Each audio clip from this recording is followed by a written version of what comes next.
ನಮ್ಮ ಪಕ್ಷದ ಬಗ್ಗೆ ವಿಜೇಂದ್ರ ತಲೆಕೆಡಿಸಿಕೊಳ್ಳುವ ಬದಲು ಅವರ ಪಕ್ಷದಲ್ಲಿರುವ ಸಮಸ್ಯೆಯನ್ನು ಮೊದಲು ಬಗೆಹರಿಸಿಕೊಳ್ಳಲಿ ಎಂದು ಸಚಿವ ಜಮೀರ್ ಅಹಮದ್ ವಿಜೇಂದ್ರಗೆ ಟಾಂಗ್ ನೀಡಿದ್ದಾರೆ.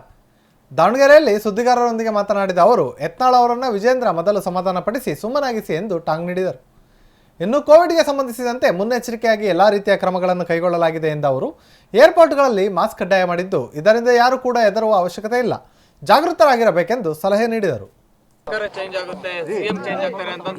ನೋಡ್ರಿ, ಈಗ ನಾನು ಅದಕ್ಕಿಂತ ಮುಂಚೆ ಏನಂದೆ, ನಾವು ಕಾಂಗ್ರೆಸ್ ಪಕ್ಷದ ಹೈಕಮಾಂಡ್ ಸಿತ್ತಿನ ಸಿಪಾಯಿ.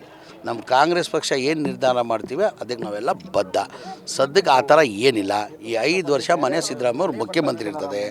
ಹಂಗೆ ಬದಲಾವಣೆ ಮಾಡಬೇಕಾದ್ರೆ ಯಾವ ತೀರ್ಮಾನ ಮಾಡಬೇಕು? ಹೈಕಮಾಂಡ್ ಮಾಡಬೇಕು. ಹೈಕಮಾಂಡ್ ಮಾಡಿದ್ರೆ ನಾವು ಹೈಕಮಾಂಡ್ ಬದ್ಧ ಆಗಿರ್ಬೇಕಾಗ್ತದೆ.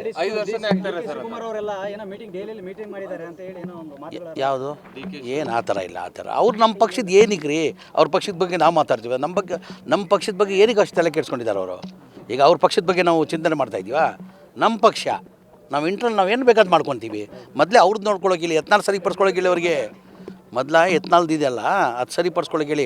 ಯತ್ನಾಳ್ ಕಾಟಾನೇ ಅವ್ರು ಸಹಿಸ್ಕೊಳ್ಳೋಕೆ ಸಾಧ್ಯ ಇಲ್ಲ. ನಮ್ದೆಲ್ಲ ಎಲ್ಲಿ ನೋಡ್ಕೊಂಡು ಕೂತವ್ರು ಅವರು.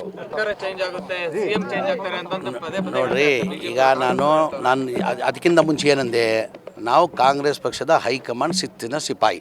ನಮ್ಮ ಕಾಂಗ್ರೆಸ್ ಪಕ್ಷ ಏನು ನಿರ್ಧಾರ ಮಾಡ್ತೀವಿ ಅದಕ್ಕೆ ನಾವೆಲ್ಲ ಬದ್ಧ. ಸದ್ಯಕ್ಕೆ ಆ ಥರ ಏನಿಲ್ಲ. ಈ 5 ವರ್ಷ ಮನೆ ಸಿದ್ದರಾಮಯ್ಯ ಅವರು ಮುಖ್ಯಮಂತ್ರಿ ಇರ್ತದೆ. ಹಂಗೆ ಬದಲಾವಣೆ ಮಾಡಬೇಕಾದ್ರೆ ಯಾವ ತೀರ್ಮಾನ ಮಾಡಬೇಕು? ಹೈಕಮಾಂಡ್ ಮಾಡಬೇಕು. ಹೈಕಮಾಂಡ್ ಮಾಡಿದ್ರೆ ನಾವು ಹೈಕಮಾಂಡ್ ಬದ್ಧ ಆಗಿರ್ಬೇಕಾಗ್ತದೆ. ಯಾವುದು ಏನು ಆ ಥರ ಇಲ್ಲ. ಆ ಥರ ಅವ್ರು ನಮ್ಮ ಪಕ್ಷದ ಏನಕ್ಕೆ ರೀ, ಅವ್ರ ಪಕ್ಷದ ಬಗ್ಗೆ ನಾವು ಮಾತಾಡ್ತೀವಿ. ನಮ್ಮ ಪಕ್ಷದ ಬಗ್ಗೆ ಏನಕ್ಕೆ ಅಷ್ಟು ತಲೆ ಕೆಡಿಸ್ಕೊಂಡಿದ್ದಾರೆ ಅವರು? ಈಗ ಅವ್ರ ಪಕ್ಷದ ಬಗ್ಗೆ ನಾವು ಚಿಂತನೆ ಮಾಡ್ತಾಯಿದ್ದೀವ. ನಮ್ಮ ಪಕ್ಷ ನಾವು ಏನು ಬೇಕಾದ್ರು ಮಾಡ್ಕೊತೀವಿ. ಮೊದಲೇ ಅವ್ರದ್ದು ನೋಡ್ಕೊಳ್ಳೋಗಿಲ್ಲ, ಯತ್ನಾಳ್ ಸರಿಪಡಿಸ್ಕೊಳ್ಳೋಗಿಲ್ಲ ಅವ್ರಿಗೆ. ಯತ್ನಾಳ್ದು ಇದೆಯಲ್ಲ ಅದು ಸರಿಪಡಿಸ್ಕೊಳ್ಳೋಗಿಲ್ಲ. ಯತ್ನಾಳ್ ಕಾಟಾನೇ ಅವ್ರು ಸಹಿಸ್ಕೊಳ್ಳೋಕೆ ಸಾಧ್ಯ ಇಲ್ಲ. ನಮ್ದೆಲ್ಲ ಎಲ್ಲಿ ನೋಡ್ಕೊಂಡು ಕೂತವ್ರು ಅವರು.